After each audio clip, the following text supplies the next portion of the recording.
Football খেলা দেখা হয়? জি, দেখা হয়। আর্জেন্টিনা যে কোয়ার্টার ফাইনালে চলে গেল, তো এই যে এই বিষয়ে কিছুদিন আগে যে খেলাটা হইলো, জি, অনেকেই অনেক সমালোচনা করতেছে, তারা হাতটি করলে হ্যাঁ অনেক দুর্নীতিবাজ, দুর্নীতিতে তারা চ্যাম্পিয়ন। সেই জায়গা থেকে আপনি একজন ব্রাজিলের সাপোর্টার সম্ভবত, তো সেই জায়গা থেকে আপনি কি বলবেন? দেখেন এখানে ব্রাজিল আর্জেন্টিনা না, আমি একটা মানে দর্শক হিসেবে বলবো, ওরা যখন মানে আমি শুনছি আর কি, মিডিয়াতে দেখছি যে যখন 96-তে ওরা মানে একটা বিশ্বকাপ নেয়, তখন শুনছি যে ওরা হাত দিয়ে মানে ম্যারাডোনা গোল দিয়ে মানে বিশ্বকাপটা নিছে।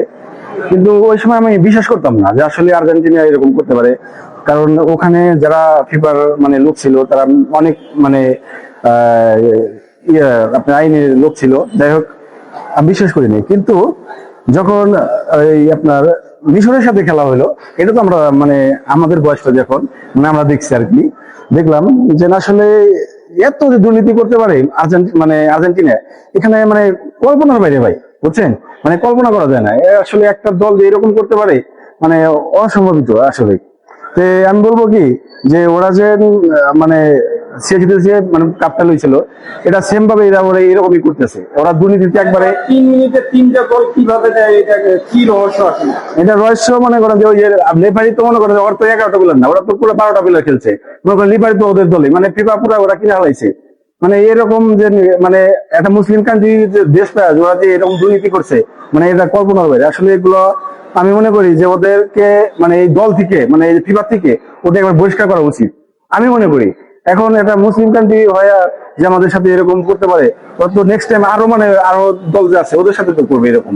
তা আমি চাই যে মানে ওদেরকে ফিফা থেকে পুরো একবারে মনে করেন ছাড়াই করা উচিত। এই দুর্নীতি কি এইটাই প্রথম, না আরো আগে পড়া? আমি তো আগেই বললাম যে 86-তে ওরা যখন গোল দিয়ে মানে হাত দিয়ে গোল করছে, তখন তো আমরা জানতাম না। কিন্তু এখন যে প্র্যাকটিক্যালি 2026-এ যখন মানে এইগুলো করতেছে, তখন তো আমাদের সাথে প্রতি মানে সবার প্রতি একটা বিশ্বাস হয়ে গেছে যে আসলেই আর্জেন্টিনা এরকম করতে পারে। কিন্তু আমি বলবো কি, আমি আগে বলছি যে আমি একটা সাধারণ মানুষ হিসেবে বলতেছি, আমরা যারা ফুটবল মানে খেলার মানে দেখি, তারা এই হিসেবে বলতেছি, আমি কোনো আর্জেন্টিনা ব্রাজিল না, এখানে আমি সাধারণ মানুষ হিসেবে বলতেছি যে ওরা মানে দুর্নীতিতে 1 নম্বরে আছে, দুর্নীতিতে ওরা 1 নম্বরে আছে। ব্রাজিল কিন্তু এরকম না, ঠিক আছে? ব্রাজিল আর অন্য অন্য আপনার যারা আছে, ওর যেমন স্পেন আছে, জাপান আছে, এরপরে দুর্নীতি করে এরকম কাপও নিবে নাকি? এখন আমার মনে হয় না যে ওরা কাপ নিতে পারবে। ওরা দুর্নীতি আসলে কি উপরালা আছে না পরে, এই তো আপনি মনে করেন ডিসাইড করে যে কি করবে। কিন্তু ওরা যে দুর্নীতি করতেছে, আমার মনে হয় না কাপ নিতে পারবে, কারণ আল্লাহ আছে উপরে, সেই মনে করেন যে উপরালাই ঠিক করে দিবে। এটা ওরা পারবে না নিতে, ইনশাল্লাহ পারবে না। ঠিক আছে বড় ভাই, ভালো থাকবেন। আলহামদুলিল্লাহ, আপনি ভালো থাকবেন ইনশাল্লাহ।